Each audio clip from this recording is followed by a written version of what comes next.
wani makallacin shirin fim ɗin Sanda. Ku biyo mu don jin wannan sanarwa mai matuƙar muhimmanci a gare ku. Amma kafin nan, idan ka san wannan ne zuwanka na farko na tasha ta mu, ku mana subscribing sannan ku danna mana alamar ƙara.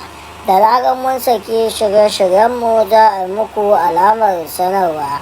Kamar yadda kuka sani, shirin fim ɗin Sanda shiri ne da ake saka muku shi a dan ranar Asabar da misalin ƙarfe 8 na dare.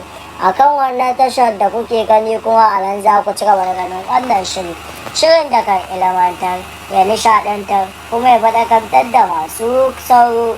Shi yasa muke muku duk wata sanarwa a duk sati. Ku ci gaba da mana subscribing, ta nan ne da zarar mun saki duk wani shirye-shiryenmu za a yi muku alamar sanarwa. Kuma da fatan wannan shirye-shiryen namu ne suna nishaɗantar da ku da kuma ilmantar da ku. Mun gode da bibiyarmu da kuke a kowane lokaci, kuma duk channel ɗin da kuke kallon duk wani shiri ya kamata da ku tabbatar kuna bin ta. Mun gode da haɗin gwiwar da kuke bamu ta jin duk wata sanarwar mu da kuke yi.